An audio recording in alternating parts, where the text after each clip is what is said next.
샬롬. 오늘의 말씀은 데살로니가전서 4장 1절부터 12절까지고요. 제목은 하나님 뜻을 정말 알고 싶은가? Today's scripture is 1 Thessalonians chapter 4 verses 1 to 12. The title of today's sermon is Do you really want to know God's will? 먼저 본문의 말씀을 읽겠습니다. I'm going to read the scripture of today in Korean. You can follow me in English. 데살로니가전서 4장. 그러므로 형제들아 우리가 끝으로 주 예수 안에서 너희에게 구하고 권면하노니 너희가 마땅히 어떻게 행하며 하나님을 기쁘시게 할 수 있는지를 우리에게 배웠으니 곧 너희가 행하는 바라 더욱 많이 힘쓰라. 우리가 주 예수로 말미암아 너희에게 무슨 명령으로 준 것을 너희가 아느니라.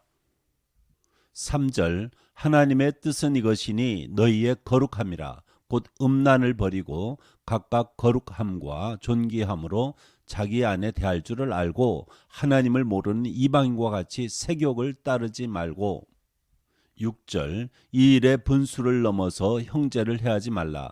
우리가 너희에게 미리 말하고 증언한 것과 같이 이 모든 일에 주께서 신원하여 주심이라. 하나님이 우리를 부르심은 부정하게 하심이 아니요 거룩하게 하심이니 그러므로 저버리는 자는 사람을 저버림이 아니요. 9절. 형제 사랑에 관하여는 너희에게 쓸 것이 없음은 너희들 자신이 하나님의 가르치심을 받아 서로 사랑함이라. 너희가 온 마게도냐 모든 형제에 대하여 과연 이것을 행하도다. 형제들아 고나노니 더욱 그렇게 행하고. 11절. 또 너희에게 명한 것 같이 조용히 자기 일을 하고 너희 손으로 일하기를 힘쓰라. 이는 외인에 대하여 단정히 행하고 또한 아무 궁핍함이 없게 하려 함이라. 아멘. 우리 주님께서 가르치신 기도 중에 주기도문이라고 하죠. 뜻이 하늘에서 이루어진 것 같이 땅에서도 이루어지다, 이런 구절이 있습니다. 원문에 보면은 이 뜻 앞에 당신의 뜻, 다시 말해서 하나님의 뜻이, 이런 뜻이 되겠죠. 하나님의 뜻이 땅에서도 이루어지기를 원하는 그러한 기도가 되겠습니다. 땅에서 이루어진다, 하나님의 뜻 물론 중요하겠습니다만 하늘에서 이루어진 것 같이 땅에서도 이루어지기를, 이렇게 말하면, 이렇게 기도하면 좀 우리하고 거리감이 있는 것 같아요. 그런데 이것을 바꿔가지고 하나님의 뜻이, 당신의 뜻이 하늘에서 이루어진 것처럼 내 인생 가운데서도 이루어지기를 구한다, 이렇게 하면은 아마 좀 부담이 되겠죠. 왜냐하면은 하나님의 뜻은 우리가 보기에 우리 생각 항상 기쁘고 또는 편하고 득이 되고 형통하게 하는 그런 것만은 아니거든요. 그 반대의 것일 수가 있는 것입니다. In the prayer taught by the Lord, there's a phrase, Your will be done on earth as it is in heaven. Praying for God's will to be done on earth sounds a bit distant from us. If we ask for God's will to be done in our life, in my life, it'll be a burden, perhaps. You know why? This is because God's word does not always make us happy, comfortable, and profitable in our eyes. 성경을 통해서 우리가 예수님에 대한 하나님의 뜻을 분명히 볼 수가 있는데, 그것은 로마 제국 또는 이스라엘 지도자들에 대한 영광스러운 그러한 군사적 승리가 아니었습니다. 제자들은 그것을 바랬던 것 같아요. 그런데 하나님의 뜻은 그렇지가 않았어요. 오히려 도리어 십자가 위에서의 고통스럽고 비참한 죽음이었습니다. 요셉의 경우에는 요셉을 위한 하나님의 뜻이 뭐냐? 자기가 절대로 원하는 게 아닐 터인데 형제들에게 노예로 팔립니다. 그리고 13년 동안 억울한 고난을 당하는 거예요. 그중에 적어도 2년 이상 감옥살이 했거든요. 요셉은 말할 것 없이 우리 하나님 아들이신 예수님마저도요, 이러한 하나님의 뜻을 받아들이는 게 그렇게 쉽지는 않았어요. 우리 성도 각 사람도 마찬가지입니다. 우리를 향한 하나님의 뜻이, 그거는 기쁨도 있을 수 있고요, 건강, 부귀, 형통도 있을 수 있어요. 없는 게 아니고요. 그렇지만 하나님의 뜻 중에는 우리의 슬픔, 아픔, 고통, 가난, 환난도 있을 수 있다는 것입니다. 만약 이런 것이 하나님의 뜻이라면은 정말로 하나님의 뜻을 알고 싶은가요? God's will for Jesus was not the glorious military victory of the Roman Empire and Israel's leaders. Perhaps the disciples thought that way, but it was not that way. But a painful and miserable crucifixion, nobody expected. The will that God had set for Joseph was to be sold into slavery, by his brothers, own brothers, and suffer unjust suffering for 13 years, including at least 2 years imprisonment. Not to mention Joseph, it was not easy for Jesus, the Son of God, to accept this kind of God's will. The same is true of God's will for each believer. There can be joy, health, wealth, and prosperity in it, but there can also be sorrow, pain, suffering, poverty, and tribulation. If this is what God's will is, do you really want to know it? 우리가 하나님의 뜻에 대해서 얘기하고 있는데요. 이에 대한 그릇된 그런 생각들이 있어요. 만약에 이제 기독교인이라면요, 살아가는 동안에 기독교인으로서 무엇이 하나님 뜻일까? 뭐 이런 질문을 던진 경험이 있을 겁니다. 또는 하나님 뜻 잘 모르겠다 이런 말을 한 경험이 있을 거예요. 이런 질문, 특별히 하나님 뜻이 무엇일까? 이런 질문은요, 신앙의 열성적인 사람들이 더 자주 언급하는 것 같습니다. 이런 물음, 이런 질문을 던지는 동기, 또 듣고자 하는 대답이 무엇일까? 제 생각에 일반적으로요, 내 인생에 있어서 어떤 데 결정을 내리기 참 힘든 경우가 있어요. 내가 어느 길을 택해야 할지 알지 못하는 경우가 있어요. 그래서 묻는 거죠. 하나님 뜻이 무엇입니까? 그리고 이제 기대하는 대답은 나한테 내가 생각에 편한 거, 내게 득이 되는 거, 이런 대답을 당연히 듣고 싶어 하죠. 만약에 우리가 이제 하나님의 뜻을 알았다고 합시다. 그런데 내가 원하는 거하고 다른 뜻이에요. 다른 하나님의 뜻이에요. 그러면 이제 내가 잘못 들은 것이 아닌가? 아니면은 그걸 부정하기도 해요. 저도 개인적으로 경험한 일입니다. 어쩌면 우리 기독교인들이 말은 듣기 좋게 하나님의 뜻, 하나님 뜻 이렇게 말하지만은요, 실제로는 내가 원하는 뜻, 내 뜻을 하나님이 들어주시는, 또는 적어도 하나님이 내 뜻을 받아들이기를 원하시는 그런 마음으로 구하는 게 아닌지 모르겠어요. 다시 말해서 하나님의 뜻으로 잘 포장해 가지고요, 내가 원하는 뜻을 추구할 수 있다는 것이죠. Every Christian has probably asked the question, what is God's will? Sometimes they say, I don't know the will of God. This question, what is God's will, seems to be asked more often by those who are more zealous for their faith. What motivates you to ask this question, and what answer do you want to hear? Usually when we have difficult decisions to make in our lives, we ask which way to take. And we would like to hear answers that are comfortable and beneficial for us. Therefore, if we learn the will of God that is different from what we want, we may think we have heard it wrong or denied. Maybe we say God's will in a good way. You just say it. God's will, I like to hear God's will. I want to know God's will. You say that in a good way. But in reality, we may be asking God to hear the will I want, my will. In other words, we can pray by wrapping the will I want as if it were God's will. 하나님의 뜻과 관련해서 또 다른 문제점이 하나 있어요. 뭐냐면은 숙명론적인 생각, 이렇게 써 있는데, 발생하는 모든 일, 내 인생에 이제 일어나는 그 모든 일들이 다 하나님의 뜻이다, 이렇게 숙명론적으로 생각하는 태도가 있습니다.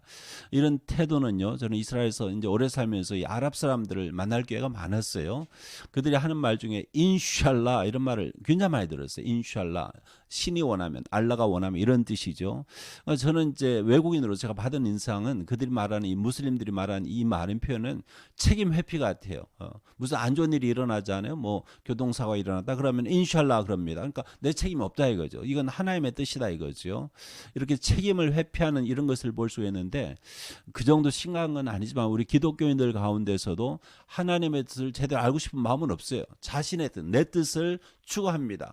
그러면서도 하나님의 뜻이라 포장해서 기도하는데, 그리고 내 잘못으로 일이 잘못되잖아요. 그러면 체념 비슷하게 뭐 하나님의 뜻이지, 이렇게 이제 돌리는 숙명론적으로 생각하는 사람들도 있는 것 같아요. 그런데 문제가 있어요. 하나님은요, 당신의 뜻을, 당신 원하는 뜻을 분명히 말씀하세요. 그러니까 하나님의 뜻은 우리가 성경 읽으면 분명히 알 수가 있는 거예요. 그리고 그에 대해서 각 사람에게 책임을 물으십니다. 우리가 핑계를 댈 수가 없어요. Another problem is the fatalistic view that everything that happens is God's will unconditionally. Such attitude can be seen in Muslims often evading responsibility simply by saying inshallah. I don't know if you have heard inshallah. I lived in Israel many years, almost 10 years, from 1985 to 1994. I had a chance to meet many Arabic speaking people, Muslims, and I had so many times inshallah, if Allah wills, if God wants. That's the meaning of this word, inshallah.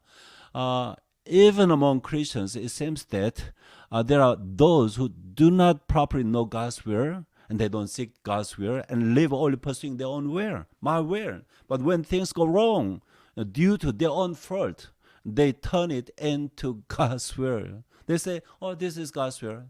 It simply happened. In the way that should be happen. But God clearly states His will and holds each person accountable for it. 그럼 성경에서 이 하나님의 뜻에 대해서 우리가 뭘 배울 수 있느냐, 뭐라고 말하느냐? 성경에서는요, 특별히 사무엘서 같은 데 보면요, 이 다윗이라는 사람 잘 알죠? 곧잘 하나님께 자기 갈 길을 물어요. 이 사람은 그 하나님께 어떻게 하면 좋습니까? 굉장히 많이 물어보는 사람이에요. 그리고 응답을 받아요. 또 그대로 순종을 해요. 그래서 일이 잘 풀려나가요. 이런 경우에 그 하나님의 뜻이란 표현은 거의 찾아볼 수가 없어요. 단지 이제 다윗이 이런 기도를 드리는 것은 하나님의 구체적인 지시, 하나님의 인도하심을 구하는 기도라고 할 수가 있습니다. 우리는 이제 예수 믿어서 하나님 자녀잖아요. 그럼 자녀라면 특권이 있는데 이렇게 다윗처럼 우리가 필요한 경우에 이런 기도 드릴 수가 있어. 하나님 이거 어떻게 하면 좋습니까? 이걸 하나님의 뜻이라 이제 얘기하지 말자 이거죠. 그리고 기도해가지고 응답 받을 수 있어요. 그리고 응답하고 순종하면은 형통하는 삶을 누릴 수 있는 특권이 분명히 있습니다. 이런 기도를 하지 말자는 것이 아니에요. In the Bible, we can see that David often asked God for directions and received answers. In these cases, we rarely see the expression God's will. It doesn't say that. Almost we cannot find that. David simply prayed for God's specific instructions and guidance. That's it. As children of God, as David did, we have the privilege of offering such prayers, receiving answers to our prayers, being obedient, and enjoying a prosperous life. 성경에서요, 이 하나님의 뜻 할 때 이 뜻이란 이 표현은요, 하나님의 뜻이란 표현은 사실 우리가 생각하는 거하고 약간 다른 뜻으로 사용이 됩니다. 우선 그 신약 성경 헬라어로 기록되어 있잖아요. 셀리마, 이 뜻이라고 번역된 단어가 셀리마인데 66번이 나옵니다. 그리고 이 셀리마라는 이 헬라어의 뜻은 뜻, 목적, 작정한 일, 뭐 이런 뜻이 됩니다. 그냥 우리가 번역한 뜻 하면 되는 거예요. 이 단어는 또 신약에서 뭐 하나님을 앞에 붙이든 안 붙이든 대부분 단어 아니지만 하나님의 뜻을 가리킬 때 이 단어가 사용돼요. 그러니까 이 단어가 좀 제한적으로 사용됐다는 것을 알 수가 있는데요. 한 가지 흥미로운 점은요. 원래 이제 구약은 전체가 이제 히브리어잖아요. 약간 일부가 이제 아람으로 되어 있고 우리가 신약성경 읽을 때 헬라어로 기록된 성경 읽을 때 70인역이라는 게 있어요. 예수님 태어나시 한 200여 년 전에 이집트에서 유대인들이 번역한 건데 히브리어에서 헬라어로 그 번역이 70인역 굉장히 중요합니다. 이 70인역을 통해서 신약의 그 헬라어 그 단어들을 뜻을 이제 히브리 그 배경으로 연구를 할 수가 있어요. 70인역을 읽으면 이제 헬라어 단어가 셀리마가 나오잖아요. 그럼 그걸 가지고 이제 히브리어로 돌아가면 뭐가 나오냐면은 두 가지 단어가 이제 아주 나와요. 거의 대부분 이 두 가지 단어는 이 셀리마로 번역되는데 헤페츠, 라존 이렇게 있습니다. 이 두 단어를 발견할 수 있는데 이 두 단어가 뜻하는 것이 헬라의 셀리마하고 달라요. 히브리어에서 헤페츠는 기뻐하는 일, 뭐 그런 뜻입니다. 좋아하는 거. 또 라쪼는 뭐 기쁘게 받아들인다, 연락한다고 한자말로 얘기하잖아요. 그게 바로 이 히브리어 헤페츠 라쪼니 셀리마로 번역되는 그 히브리 단어들입니다. 거의 대부분 이 두 단어에서 셀리마로 번역돼요. 그렇다면은 우리가 하나님 뜻 얘기하면은 이렇게 얘기할 수 있어요. 성경적으로 하나님이 기뻐하시는 일, 또 하나님이 연락하시는, 기쁘게 받으시는 일, 이게 바로 하나님의 뜻입니다. 그러니까 이 하나님의 뜻 할 때 하나님이 기뻐하시는 것을 절대로 놓치면 안 된다는 것이죠. In the Bible, the expression God's will is used with a slightly different meaning. First of all, the original Greek word for will in the New Testament, the New Testament is written in Greek. It is thelema. Thelema, the Greek word thelema. It appears 66 times in the New Testament. And the basic meaning of this word thelema is will, design, purpose. That's the meaning of this word, will, design, purpose. Also through the Septuagint. Do you know Septuagint? What is the Septuagint? It's the Greek translation, very ancient translation from Hebrew, Old Testament to Greek. About 200 years ago, the birth of Jesus Christ. Very ancient translation, very important when you study the Bible. Okay, you can find this thelema in the Septuagint, and we can go back from this word, the Hebrew origin. You can find at least two important words. Most cases, these hefetz and rajon, these are Hebrew, they are translated into thelema in the Septuagint. What is the meaning of this word? What's the meaning? So what kind of meanings do they have? Hefetz usually means delight, pleasure. Different from where? Rajon means acceptance, favor, goodwill. Okay, these two words, Hebrew words, are different, from Greek thelema. Still, these two words are translated into thelema. That's why I like to understand the Greek word thelema of the New Testament, of the Bible, in the way of the Hebrew definition. Then I can say, what is God's will? I can say, according to this data, what pleases God? That's the will of God. So when we talk about God's will, you have to think about which can please God. If you cannot please God, that's not the will of God. You have to make it clear. 우리가 인생길이란 표현을 쓰는데요. 하나님의 뜻하고 이게 또 연관이 있습니다. 오늘 4장 1절, 데살로니가전 4장 1절, 너희가 마땅히 어떻게 행하며 하나님을 기쁘시게 할 수 있는지를, 또 이제 1절에 계속해서 행하는 바라. 그 다음에 12절에 이는 외인에 대하여 단정히 행하고, 여기 행하다 이 동사는요, 헬라어로 페리빠테오 3번 나오잖아요. 본문에 걷다라는 뜻입니다. 걷다, 행한다, 걷다. 인생을 걷는 거예요. 그래서 아마 인생길이라고 하는 것 같아요. 인생은 우리가 걸어가는 길, 또는 걸어야만 하는 길. 모두가 뭐 인생길을 걸으면서 올바르게 걷고 싶지요. 또 성공적으로 걷고 싶지요. 저도 그렇습니다.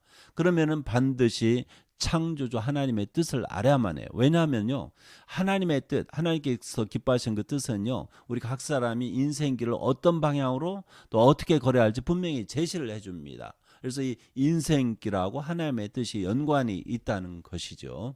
Now I'd like to talk about the relationship between God's will and the life path. Let me read 2 verses, 1 and 2. How you ought to work. Do you see? The work, to work. And to please God, just as you are doing. Actually in Greek, the same word to work here, you are doing. That you do so more and more. And 12, so that you may walk again properly before outsiders. We see this verb work 3 times. Work, and the second time translation is a little bit different. You are doing, but still same word. In Greek it is peripateo, just simply to work. That's the meaning. It's very interesting. We can think, usually we say our life is like a way, it's like a way, So life is, life path or life way. You can say that way, perhaps, life way, life path. Everybody wants to live or work this, life way or life path correctly and successfully. I'm one of them. Then you have to know the will of God, because it is related to our way, to our life path. God's will clearly shows each person in which direction and how to walk the way of life or life way. 그 대부분 사람들은요, 자기가 원하는 게 있어요. 어떤 사람 아주 분명해요. 어떤 사람 잘 몰라요. 어쨌든 자기 원하는 것을 목표로 삼아요, 일반적으로. 그래서 이제 자기 힘으로 또는 주변 사람들의 도움을 받거나 의지하거나 또 심지어 이용해 가지고요, 그 인생길을 걸어가는 거죠. 그게 우리의 인생입니다. 우리가 예수님을 믿어서 하나님의 자녀가 됐어요. 그러면은 우리 하나님의 자녀가 된 사람들은 우리 인생길을 걷는 방식이 완전히 달라져야만 해요. 그러면 우리는 어떻게 걷느냐? 하나님 뜻을 따라서, 내 뜻이 아니에요. 하나님을 기쁘시게 하는 것을 우리 삶의 목적으로 삼고 인생길을 걸어야만 합니다. 그래서 이 하나님의 뜻은 다른 말로 정의를 내리면 우리 성도가 마땅히 걸어야만 하는 길인 거예요. 이처럼 성도가요, 하나님을 기쁘시게 하는 그러한 삶을 살잖아요. 그럼 주변 사람들도 이 성도를 통해서 덩달아 복을 받습니다. 아브라함에게 축복한 것과 똑같습니다. 또 성도는 그들에게 바깥 사람들에게 선하고 유익한 영향력을 끼칠 수가 있습니다. 이것이 이렇게 만약에 우리가 인생길을 걸어갈 수 있다면 저는 이게 우리 성도로서는 가장 행복한 삶이라고 믿습니다. I think most people they set the goal of what they want. That's very important. Some people, they say clear. I know what I want, but some people not so much, and walk the way of their lives, their life path alone sometimes, or relying on or using people around them. Children of God, you became children of God. Now, what should they do? Must walk the way of their lives, the life path, with the goal of always pleasing God according to His will. It should be you need a change. You should be different from others. In a sense, God's will is the way we believers must work. That's the way, that's the way we should work that way. If believers live a life that pleases God, the people around them will also enjoy blessings through the believers. The same thing happened to Abraham. Through him, many people were blessed and are being blessed. And the believers will have a good and beneficial influence on the people, surrounding him. Walking the way of our lives, or life path, life way like this is the happiest life for us. 만약에 하나님의 뜻이 무엇인가 이 질문에 대해서요, 오늘 본문 중에서요, 딱 한마디 말씀을 골라가지고 대답을 하면 저는 거룩함, 이 말로 대답을 할 수 있다고 봅니다.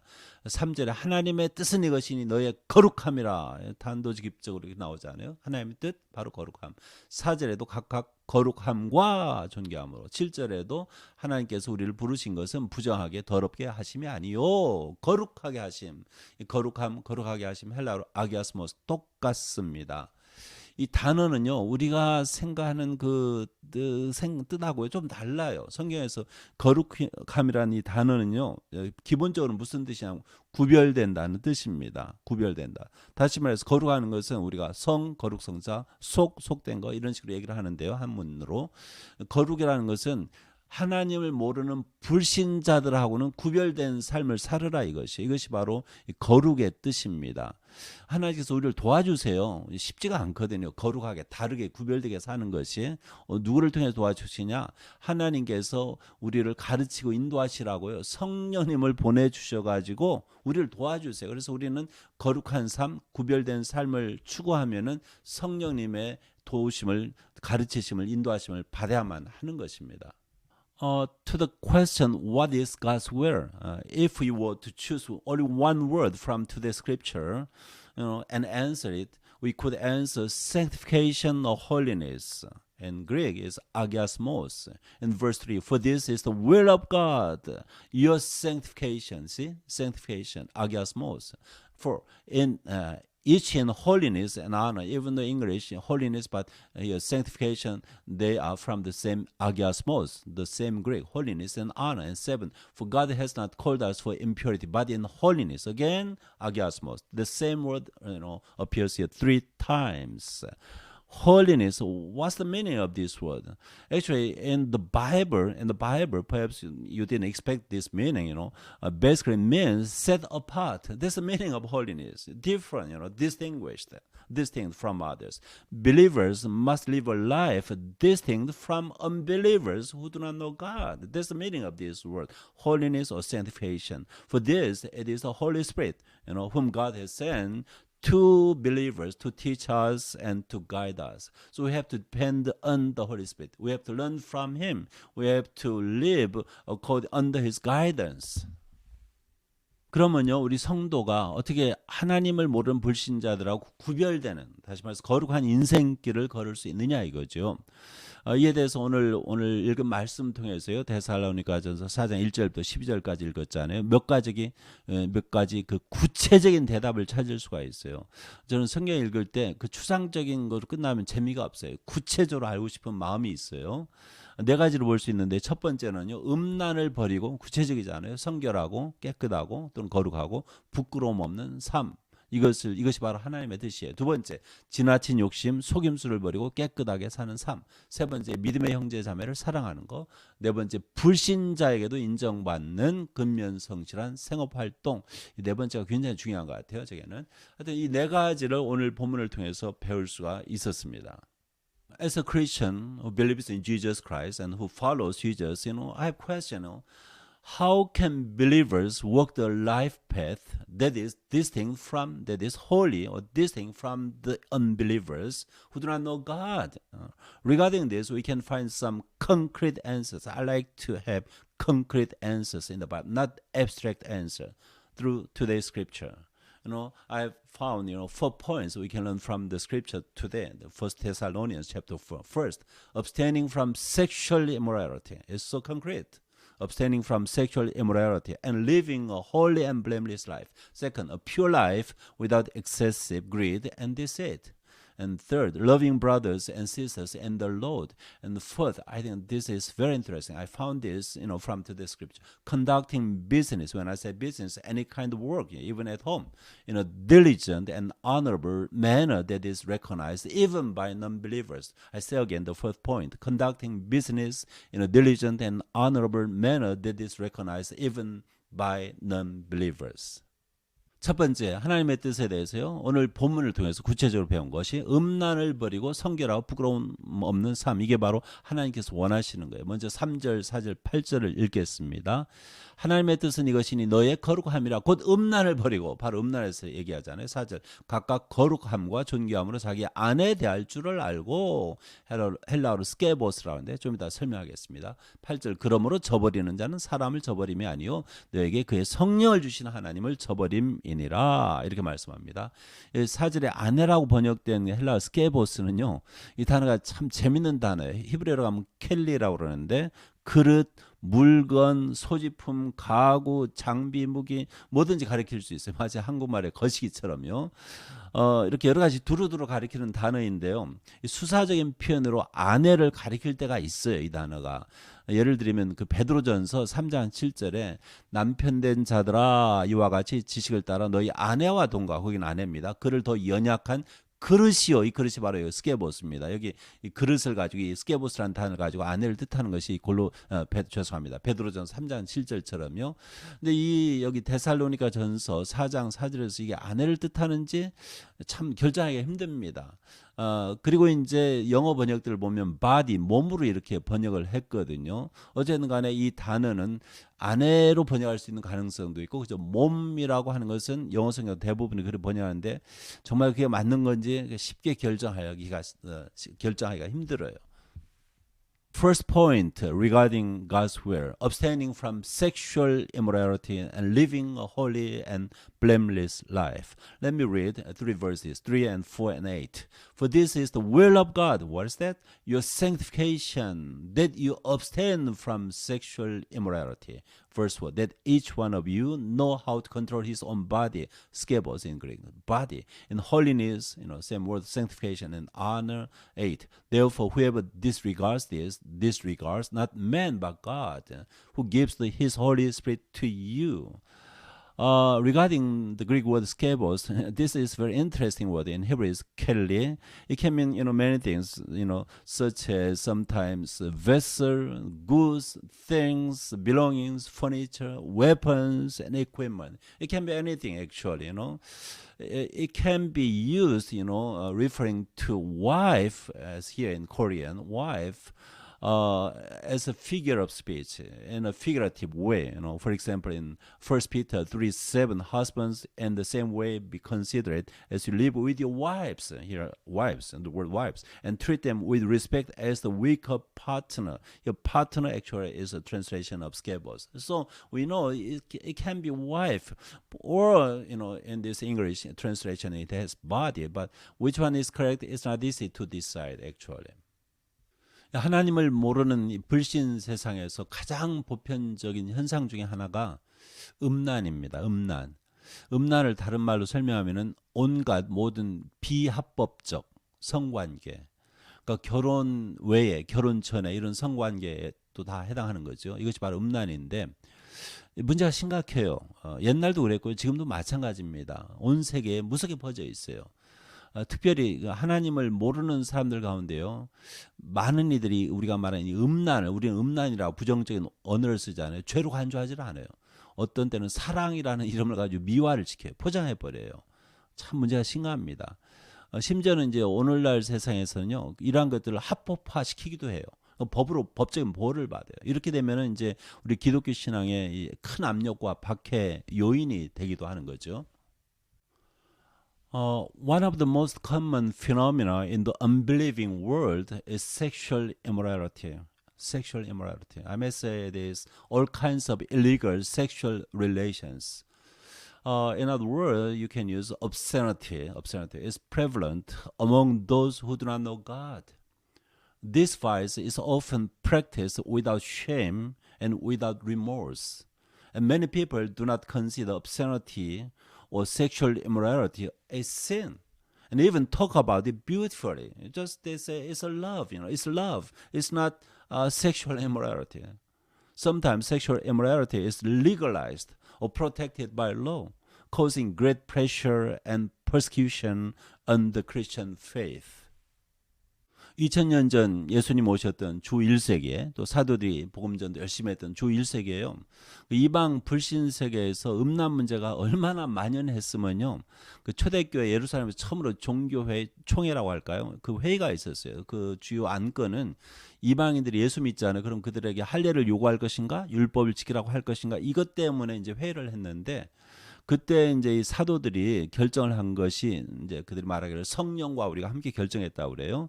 중요한 지침서가 있는데 할례는 면해 줬어요. 율법 지키는 것도 마찬가지인데 몇 가지 중요한 걸 얘기했어요. 굉장히 중요한 거죠. 신앙 지침서라고 하겠습니다. 이방인 신자들을 위한 신앙 지침서. 이거에 대해서 이제 유대인들 용어가 있어요. 할라카라고 그러는데 할라카는 워킹. 그러니까 어떻게 걷느냐? 뭐 계명이라고 번역할 수 있어요. 제가 신앙 지침서로 얘기를 하겠습니다. 이 신앙 지침서 사도행전 15장 20절에 보면요. 이런 말이 있어요. 이들이 결정한 거예요. 다만 우상의 더러운 것, 우상 숭배 안 되죠. 음행이 나오잖아요. 목매어 죽인 것과 피를 멀리하라고 편지하는 것이 옳으니 얼마나 그 시절이 이방세에서 음란한 일이 많았으면은 이런 말을 하겠습니까?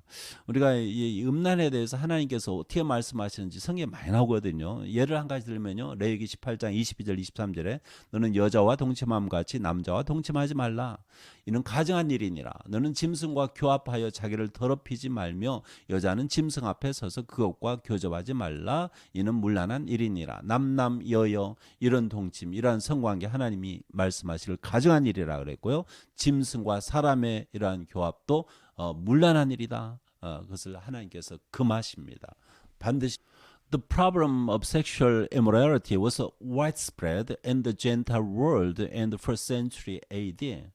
That's why the guidelines for faith, I may say halakha in Hebrew term, Jewish term. Halakha means walking. You may say commandment, but I prefer to translate guidelines for faith for the believers, Gentile believers.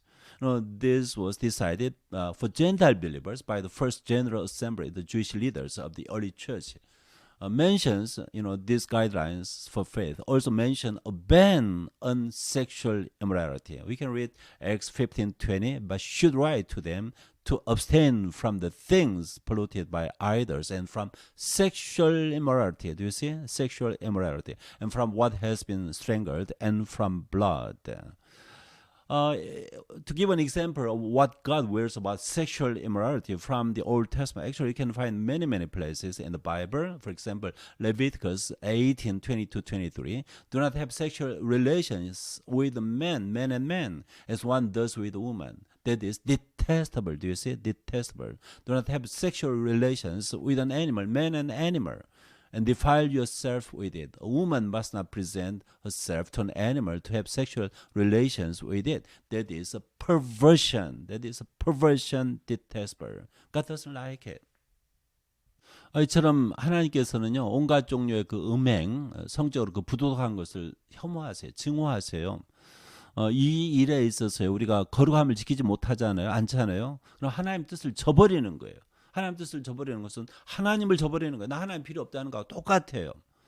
예수님께서 그 2000년 전에 땅에 계실 동안에 그 당시에 세대를 가리켜서 악하고 음란한 세대라고 말씀하셨거든요. 이렇게 예수님이 지적하신 이런 악하고 음란한 세대는 그저 2000년 전의 일만은 아니에요. 오늘도 심하면 심했지 결코 떨어지지 않는 것 같습니다. Our God has all kinds of sexual immorality. Anyone who does not keep holiness in these things and rejects the will of God is to offend God and by its result reject him. Rejecting God, Jesus said, a wicked and adulterous generation. This problem pointed out by Jesus was not only a serious problem 2,000 years ago, but also it is also severe today. I think much severe today. 하나님 모르는 사람들, 안 믿는 불신자들이요, 그런 풍조를 따른다, 또 좋아한다, 저는 이해가 됩니다. 이해가 돼요. 그렇지만은 가장 마음에 아픈 일이 있는데, 이제 자칭 기독교인, 특별히 기독교 지도자라고 하는 사람들이 있잖아요. 그들 중에 적지 않은 수의 사람들이요, 교회를 오도합니다. 그리고 그러한 악하고 음란한 그러한 세상 풍조를요 받아들여요. 그리고 지지하게끔 또 교회를 몰아가고 있어요. 무서운 일이죠. 하나님께서 이들을 심판할 겁니다. 성경이 그렇게 말하고 있어요. 바울이 이처럼 경고해요. 고린도전서 6장 9절에 불의한 자가 하나님의 나라를 유업으로 받지 못한다. 불의한 자가 누구냐? 약간 추상적으로 들릴 수 있는데 구체적으로 나와요. 미혹을 받지 말라고. 음행하는 자가 첫 번째 나오네요. 우상 숭배하는 자나 간음하는 자, 탐색하는 자, 남색하는 자. 여기 음행, 간음, 탐색, 남색 뭐 다 음란, 뭐 성적으로 부도덕한 그가 관련이 있잖아요. 하나님이 싫어하세요. 그런 사람은 절대 하나님 나라 들어가지 못한다. 이렇게 얘기하고 있는 것입니다. For me, it is understandable that unbelievers who do not know God, they don't know God. They like to follow such trends, sexual immorality. They beautify it, They don't say it's a sin. Simply, it's love, However, the most heartbreaking thing for me is that among those who claim to be Christian leaders, Christians or Christian leaders, not a small number of people are misleading the church and driving them to accept and support such wicked and adulterous world trends of sexual immorality. That's a serious problem. I'm afraid of God's judgment that will soon fall upon them. The Apostle Paul writes in 1 Corinthians 6:9, or do you not know that the unrighteous, who are these people? It sounds a little bit abstract, We'll see in more concrete way later. Will not inherit the kingdom of God. They cannot go. They cannot enter the kingdom of God.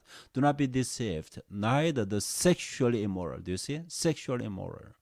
No idolaters, no adulterers, no men who practice homosexuality. These people, they are not welcome in the kingdom of God.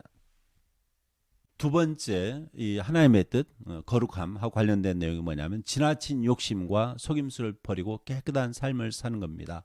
5절부터 7절, 하나님을 모르는 이방인과 같이 세욕을 따르지 말고, 좀 이따 해석이 필요합니다. 6절, 이 일에 분수를 넘어서 형제를 해하지 말라. 7절, 하나님이 우리를 부르심은 부정하게 하심이 아니요 거룩하게 하심이다. 이렇게 얘기를 하고 있어요. 여기 5절에 세욕이라고 했는데요. 이것은 욕심 또는 욕망의 감정, 이렇게 번역하는 것이 더 적절합니다. 골로새서 3장 5절에 똑같은 표현이 나오는데 거기는 사욕하고 정욕으로 이렇게 번역됐는데, 이것은 어떻게 보면은 그 성적인 것도 얘기하지만은 그 돈에 대한 욕심, 이걸 더 아마 가리킬 가능성이 커요. 이 경우에 이 구절에서. 이렇게 불신세계에 퍼진 또 다른 그 문제가 이 성적인 문제 말고요. 이 지나친 욕심, 이 돈에 대한 욕심, 그 욕망, 그것이 이제 큰 문제입니다.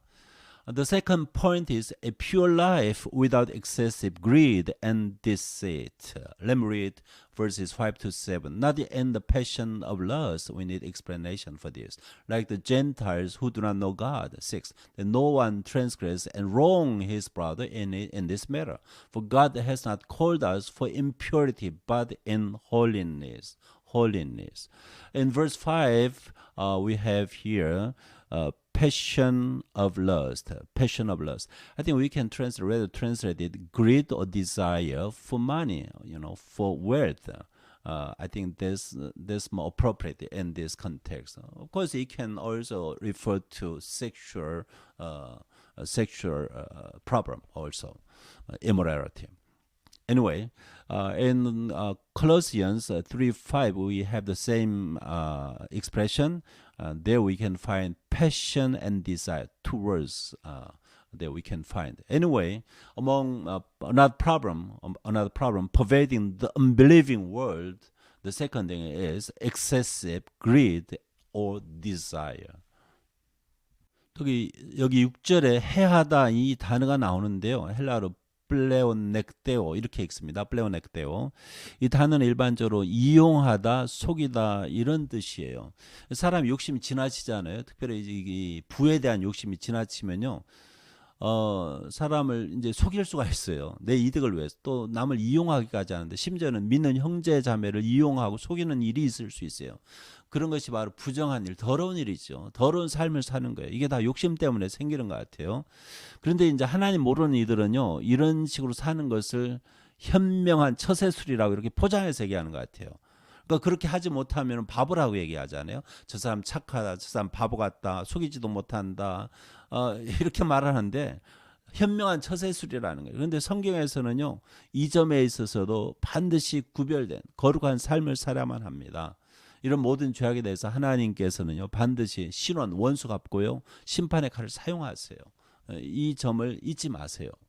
We have Greek word pleonekdeo in verse 6, which is translated into, where is it? Wrong. Where is it? To wrong. Okay, here. To wrong. Wrong.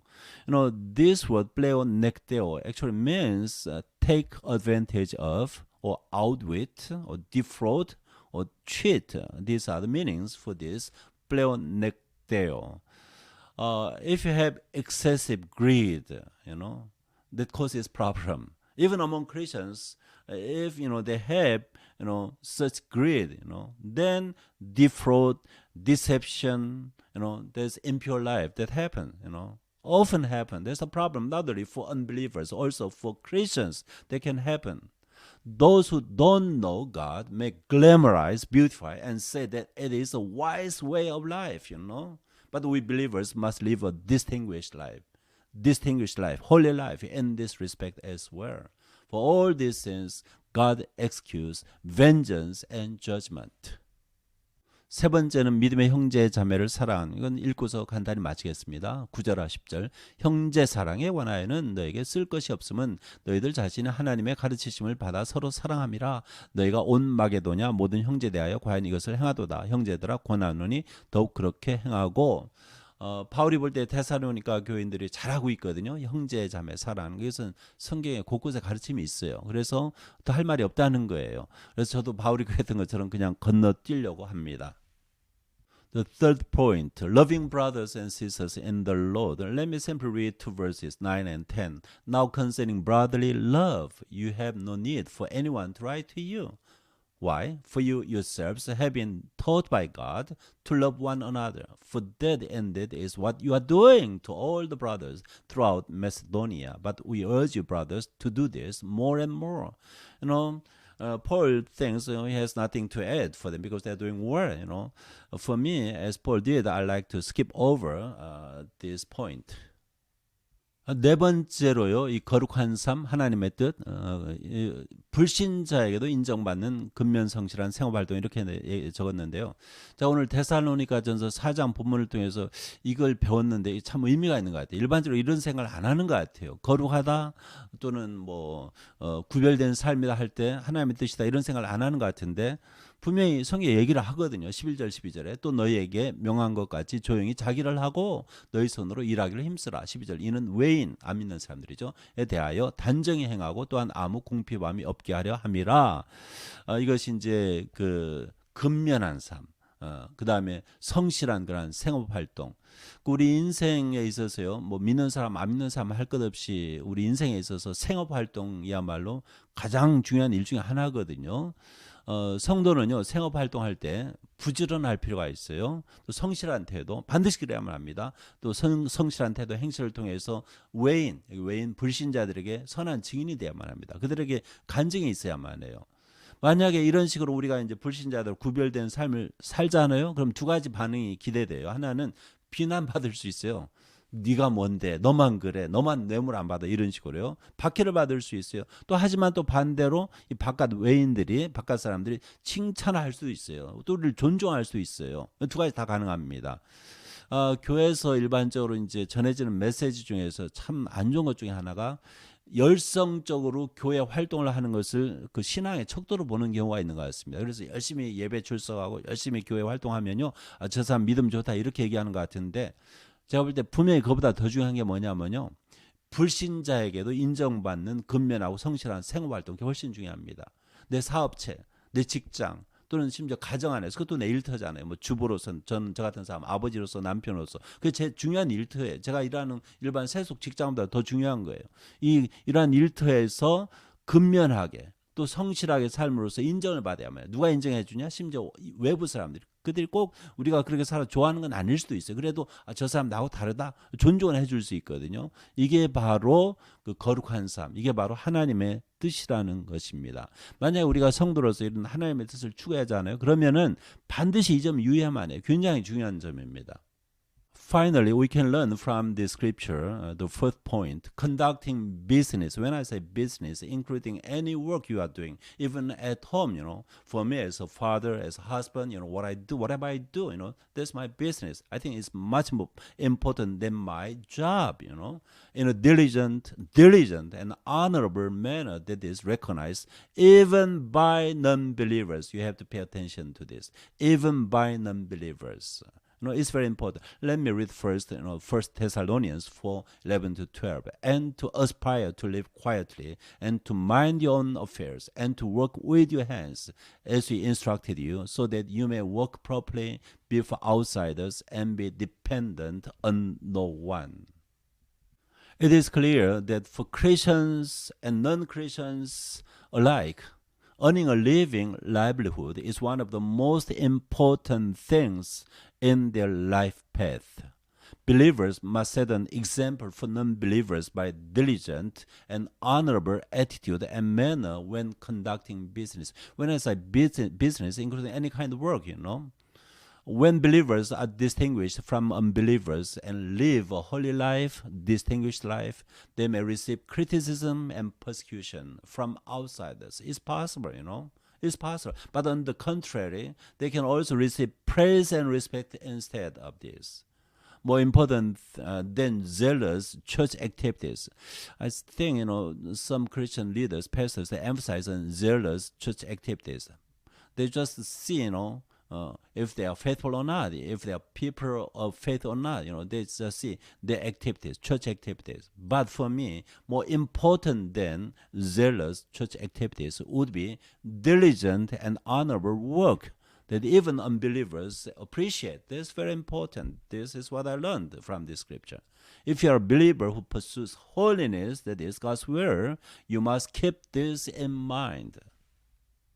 이제 말씀을 마치고자 합니다. 하나님께서 이스라엘 회중에게요 광야에서 이처럼 말씀하셨어요. 레위기 19장 2절에 너희는 거룩하라. 이는 나 여호와 너희 하나님이 거룩하기 때문에. 비슷한 뜻으로 알고 있는데 예수님께서 제자들에게 이런 말씀을 하세요. 마태복음 5장 48절. 그러므로 하늘에 계신 너희 아버지의 온전하신 것 같이 너희도 온전하라. 이게 하나님 뜻입니다. 우리가 거룩하게 사는 거. 하나님 아버지처럼 온전하게 사는 거. 이것이 하나님께서 원하시는 거라 이거지요.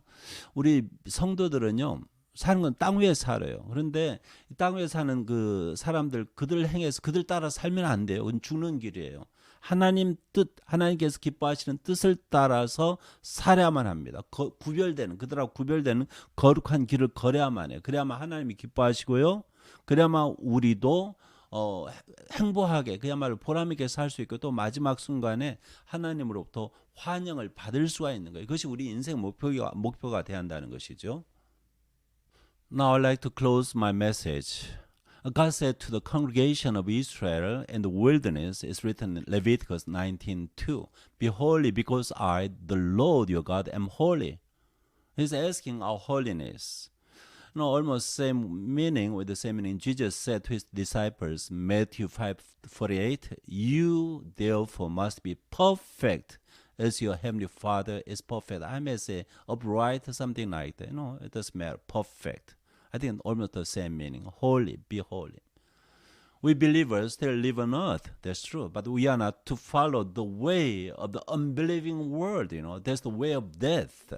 We should be different. We should be distinct from them according to God's will. Then we can please God and be welcomed by Him on the last day. 오늘 제목 하나님의 뜻에 따라서 사는 동안에 땅 위에 사는 동안에 하나님과 동행한 이 정말 하나님의 뜻을 따른 길을 걸었던 그런 사람이 있어요. 에녹입니다.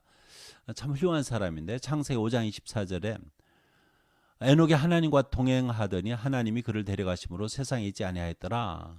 또 히브리서 11장 5절에 믿음으로 에녹은 죽음을 보지 않고 옮겨졌으니 하나님이 그를 옮기심으로 다시 보이지 아니하였느니라. 그는 옮겨지기 전에 하나님을 기쁘시게 하는 자라 하는 증거를 받았다. 이 사람이 하나님과 함께 걸었어요. 동행하였다. 혼자 그런 것도 아니고요. 사람 의존해서 그런 것도 아니고요. 하나님과 함께 동행했어요. 이게 에녹이에요. 그러니까 하나님 뜻을 따라서 인생길을 걸은 사람인 것입니다. 마지막에 하나님이 그를 너무 좋아하셔가지고 데려가 버리세요. 일찌감치. 영원히 하나님과 함께 사는 거죠. There's a man in the Bible whose name is Enoch. I love this guy. Enoch. He was the man who walked with God. Genesis 5:24. He walked with God, not alone, not with people, with God, and he was not. Why? For God took him away.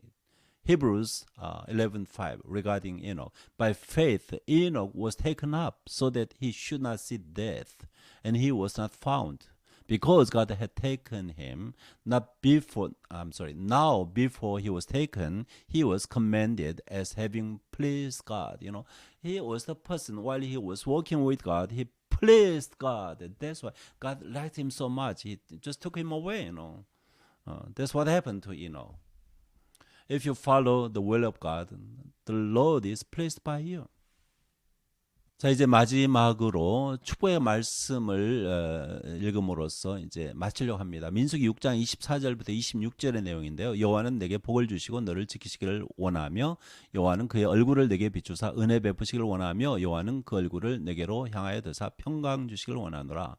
I'm going to close my message with the word of blessing which is from Numbers 6:24 to 26. The Lord bless you and keep you. The Lord make his face shine upon you and be gracious to you. The Lord lift up his countenance upon you and give you peace. 히브리어로 이제 읽으려고 해요. 낭송하려고 합니다. I'm going to pronounce this word of blessing in Hebrew. 예브레카 아도나이 베시므레카 야엘 아도나이 파나벨레카 비쿠네카 이사 아도나이 파나벨레카 베야셈레카 샬롬.